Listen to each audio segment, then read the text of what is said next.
ಇನ್ನು ಇದೆಲ್ಲದರ ಜೊತೆ ನೋಡಿ, ಒಂದು ಜಡೆ ಸಹಿಸ್ಕೊಳ್ಳೋದೇ ಕಷ್ಟ, ಇನ್ನು ಎರಡೆರಡು ಜಡೆಯನ್ನು ಸಹಿಸ್ಕೊಳ್ಳೋದೇನು ಸಾಮಾನ್ಯ ಸಂಗತಿನ. ಅದರಲ್ಲೂ ಏನು ಅಂತಂದರೆ ಕಾಂಪಿಟೇಷನ್ ಜಾಸ್ತಿ ಇರುತ್ತೆ ಇಬ್ಬಿಬ್ಬರಿದ್ದಂಥ ಸಂದರ್ಭದಲ್ಲಿ. ಇದು ದರ್ಶನ್ ಕುಟುಂಬದಲ್ಲಿ ಕೂಡ ಇತ್ತು. ದರ್ಶನ್ ಪತ್ನಿ ವಿಜಯಲಕ್ಷ್ಮಿ ಸ್ಥಾನಕ್ಕೆ ಇವರು ಪೈಪೋಟಿ ಮಾಡ್ತಾಯಿದ್ರು ಅಂತ. ವಿಜಯಲಕ್ಷ್ಮಿ ರೀತಿಯಲ್ಲಿ ಎಲ್ಲವೂ ಕೂಡ ನನಗೇ ಬೇಕು ಅಂತ ಅಂತಿದ್ರಂತೆ. ಇದಕ್ಕೋಸ್ಕರ ಜಗಳ ಗುದ್ದಾಟಗಳು ಕೂಡ ಆಗ್ತಾ ಇದ್ವು ಅಂತ. ಅಂದರೆ ವಿಜಯಲಕ್ಷ್ಮಿ ಹತ್ರ ಏನೇನಿದೆಯೋ ಅದೆಲ್ಲ ನನಗೂ ಬೇಕು, ಅದೇ ರೀತಿ ಬಟ್ಟೆ ಬೇಕು, ಕಾರ್ ಬೇಕು, ಐಷಾರಾಮಿ ಜೀವನ ಬೇಕು, ಎಲ್ಲವೂ ನನಗೂ ಇರಬೇಕು.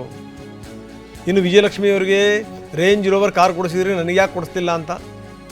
ಹೀಗಾಗಿ ದರ್ಶನ್ ಇವ್ರಿಗೂ ಕೂಡ ಒಂದು ರೇಂಜ್ ರೋವರ್ ಕೊಡಿಸಿದ್ರಂತೆ. ಇನ್ನು ಗೆಳತಿಯರ ಜೊತೆಗೆ ವಿಜಯಲಕ್ಷ್ಮಿ ಸಿನಿಮಾ ವೀಕ್ಷಣೆ ಮಾಡಿದ್ರೆ ಗೆಳತಿಯರನ್ನು ಕರ್ಕೊಂಡು ಹೋಗಿ ಇವರು ಕಾಟೇರ ವೀಕ್ಷಣೆ ಮಾಡಿದ್ದು.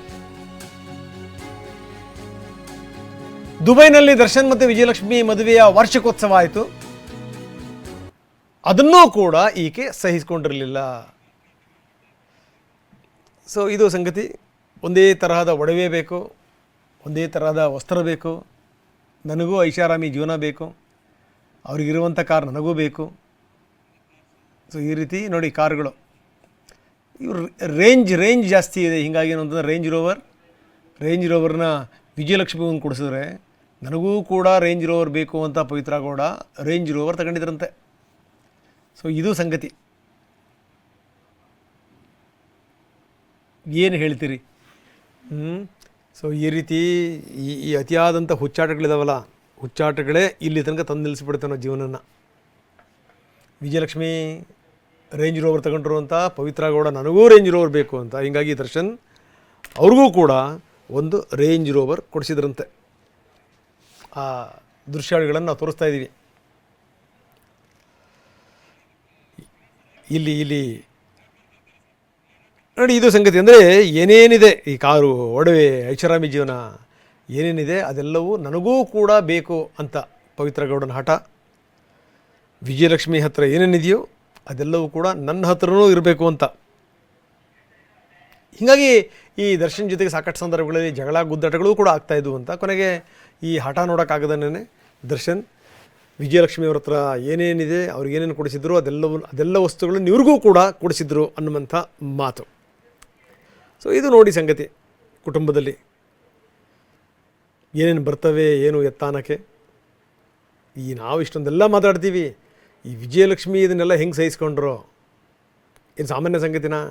ಇವರೇನಾದರೂ ಮದುವೆ ವಾರ್ಷಿಕೋತ್ಸವ ಮಾಡಿದ್ರೆ ಇವರು ಏನಾದರೂ ಒಂದು ಕಾರ್ಯಕ್ರಮಗಳನ್ನು ಮಾಡೋದು, ಅವರೆಲ್ಲ ಹೋಗಿ ಗೆಳತಿಯರ ಜೊತೆಗೆ ಹೋಗಿಂದು ಸಿನಿಮಾ ನೋಡಿದ್ರೆ ಈ ಅಮ್ಮನೂ ಗೆಳತಿಯರ ಜೊತೆಗೆ ಹೋಗಿ ಸಿನಿಮಾ ನೋಡೋದು.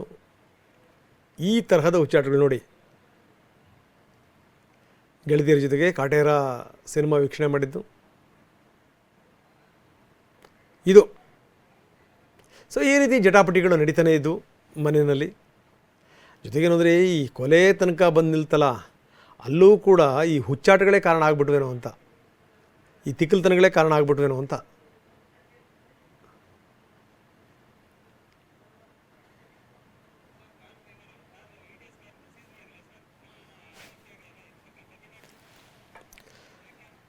ಇನ್ನು ಹತ್ಯೆಯ ನಂತರ ವಿನಯನನ್ನು ಪುಸಲಾಯಿಸಿದ್ರಂತೆ. ನೀನು ಹೋಗಿ ಸರೆಂಡರ್ ಆಗಿಬಿಡಪ್ಪ ಅಂತ ಹೇಳಿ ಅಂತ ವಿನಯ್ ಪುಸಲಾಯಿಸಿದಂತೆ. ಹೋಗಿ ನೀನು ಸರೆಂಡರ್ ಆಗಿಬಿಡಪ್ಪ ಅಂತ ಹೇಳಿ ಅಂತ. ಆದರೆ ಇವನಿಗೆಲ್ಲೋ ಒಂದು ಕಡೆ ಕ್ಲೂ ಸಿಗ್ತೇನೋ, ಸಹವಾಸವೇ ಬೇಡ ಅಂತ ಅವನು ಚಿತ್ರದುರ್ಗಕ್ಕೆ ವಾಪಸ್ ಬಂದಿದ್ದ ಅನ್ನುವಂಥ ಮಾತುಗಳೆಲ್ಲ ಕೇಳಿಬರ್ತಾ ಇವೆ. ರವಿಗೆ ಆಮಿಷವನ್ನು ಕೂಡ ಒಡ್ಡಲಾಗಿತ್ತು. ವಿನಯ್ ರವಿಗೆ ಆಮಿಷ ಒಡ್ಡಿದ್ದ,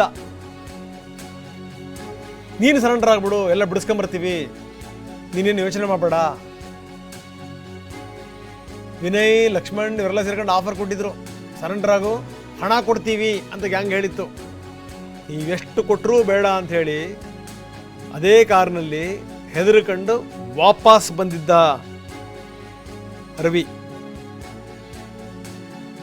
ದಾರಿ ಮಧ್ಯೆ ಜಗ್ಗ ಅನು ಬಳಿ ರೇಣುಕಾಸ್ವಾಮಿ ಚಿನ್ನ ಪತ್ತೆ ಆಯಿತು. ಮರುದಿನ ಟಿವಿಯಲ್ಲಿ ಬಂಧನದ ವಿಚಾರ ಗೊತ್ತಾಯಿತು. ಗೊತ್ತಾಗ್ತಿದ್ದಂಗೆನೇ ಬಂದು ಪೊಲೀಸರಿಗೆ ಶರಣಾಗತನಾಗಿದ್ದ ರವಿ. ಚಿತ್ರದುರ್ಗ DYSP ಕಚೇರಿಗೆ ನೇರವಾಗಿ ಬಂದು ಸರೆಂಡರ್ ಆಗಿಬಿಟ್ಟ. ಅಡಿ ಹಿಂಗೆ ನಾನು ಸರೆಂಡರ್ ಆಗ್ತಾಯಿದ್ದೀನಿ, ಹಿಂಗಾಗಿತ್ತು ಕತೆ, ನನಗೆ ಬಂದು ನೀವೇ ಕಂಬಿ ಎಣಿಸ್ಬಿಡಿ ಅಥವಾ ನೀವೇ ತಪ್ಪು ಒಪ್ಕೊಂಬಿಡಿ ಅನ್ನೋ ರೀತಿಯಲ್ಲಿ ಮಾಡಿದರು.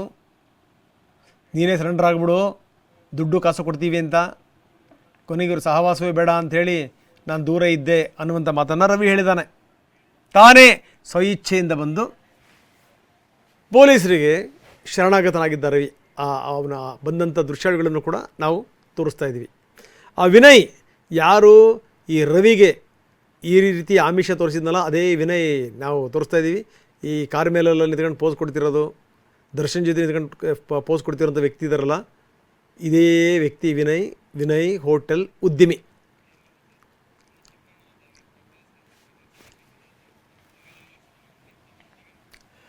ಇನ್ನು ಯಾರ್ಯಾರು ಇವರ ವ್ಯಾಪ್ತಿನಲ್ಲಿದ್ದಾರೆ ಎಲ್ರಿಗೂ ಕೂಡ ಕಂಟಕ ಇದೆ. ಜೊತೆಗೆ ಜಾಸ್ತಿ ಉಪಟಳ ಮಾಡೋದು, ಜಾಸ್ತಿ ಹಾರಾಡೋದು ಮಾಡ್ತಾರಲ್ಲ ಅಂತ ಅಭಿಮಾನಿಗಳಿಗೂ ಕೂಡ ಕಾದಿದೆ. ಇನ್ನು ಚಿಕ್ಕಣ್ಣನ ಕರೆಸ್ಕೊಂಡ್ರು ಪೊಲೀಸರು. ಯಾವಾಗ ಪೊಲೀಸರು ಕರೆಸ್ಕೊಂಡ್ರು ಅಂತ ಗೊತ್ತಾಗ್ತಾನೆ ಚಿಕ್ಕಣ್ಣ ನಡುಗ್ತಾನೆ ಪೊಲೀಸ್ ಸ್ಟೇಷನಿಗೆ ಬಂದಿದ್ದರು. ಭಯ ಹತ್ಕೊಂಡ್ಬಿಟ್ಟಿತ್ತು ಅವ್ರಿಗೆ, ಎಲ್ಲಿ ಏನು ನನ್ನ ಸಿಗಿಸ್ಬಿಡ್ತಾರೋ, ಹೆಚ್ಚು ಕಡಿಮೆ ಆದರೂ ನನ್ನೆಲ್ಲ ಒಳಗಡೆ ಹಾಕ್ಬಿಡ್ತಾರೋ ಅಂತ. ಸ್ಟೋನಿ ಬ್ರೂಕ್ ಪಬ್ನಲ್ಲಿ ಏನೇನು ಆಯಿತು ಅದೆಲ್ಲವನ್ನೂ ಕೂಡ ಚಿಕ್ಕಣ್ಣ ಎಳೆಯಾಗಿ ಪೊಲೀಸರ ಎದುರುಗಡೆಗೆ ಹೇಳಿದರು. ಯಾವ್ಯಾವ ಟೇಬಲಲ್ಲಿ ಕೂತಿದ್ವಿ, ಎಷ್ಟೊತ್ತಿಗೆ ಕೂತಿದ್ವಿ, ಯಾರ್ಯಾರು ಬಂದಿದ್ದರು, ಏನೇನು ಮಾತಾಡಿದ್ವಿ, ಏನೇನು ಸಂಗತಿಗಳು ಚರ್ಚೆಗೆ ಬಂದವು, ಇದೆಲ್ಲವನ್ನೂ ಕೂಡ ಚಿಕ್ಕಣ್ಣ ಹೇಳಿದ್ದು. ನೋಡಿ, ಚಿಕ್ಕಣ್ಣ ಸ್ಟೇಷನಿಗೆ ಬಂದಿದ್ದು, ಆ ಭಯ ಆತಂಕದಲ್ಲೇ ಚಿಕ್ಕಣ್ಣ ಸ್ಟೇಷನಿಗೆ ಬಂದಿದ್ದು. ಅಷ್ಟೇ ಅಲ್ಲ, ಪೊಲೀಸರು ಪ್ರಶ್ನೆ ಕೇಳುವಂಥ ಸಂದರ್ಭದಲ್ಲೂ ಕೂಡ ಥರ ನಡುಕ್ತಾ ಇದ್ದಾರಂತೆ ಚಿಕ್ಕಣ್ಣ. ಏನು ಸಾಮಾನ್ಯ ಸಂಗತಿನಾ? ಕೊಲೆ ಗಿಲೆ ಕೇಸು ಅಂತಂತಂದರೆ ಯಾರ್ಯಾರು ಯಾವ್ಯಾವ ಸಂದರ್ಭದಲ್ಲಿ ಅದರ ವ್ಯಾಪ್ತಿಗೆ ಬಂದುಬಿಡ್ತಾರೋ, ಹೆಚ್ಚು ಕಡಿಮೆ ಆದರೆ ಒಳಗಡೆ ಹಾಕಿಬಿಡ್ತಾರೆ. ಎಲ್ಲಿ ಗ್ರಾಚಾರ?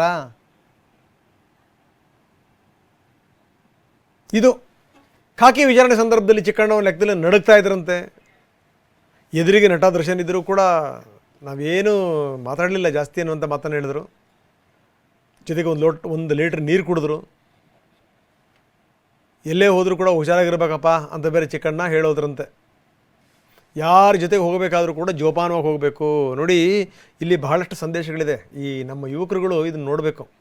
ಕೆಲವು ಸರಿ ಏನೋ ಒಮ್ಮೆದಲ್ಲಿ ಹೋಗ್ಬಿಡ್ತಾರೆ ಗುಂಪಲ್ಲಿ, ಏನೋ ಒಂಥರ ಭಯಂಕರ ಧೈರ್ಯಶಾಲಿಗಳ ಥರ, ವೀರಾದಿವೀರರ ಥರ ಹೋಗ್ಬಿಡ್ತಾರೆ ಗಲಾಟೆಗೆ. ಏನಾದರೂ ಎಡವಟ್ಟಾದರೆ ಹೋಲ್ಸೇಲ್ ಸಿಕ್ಕಾಕೊಳ್ತೀರಿ.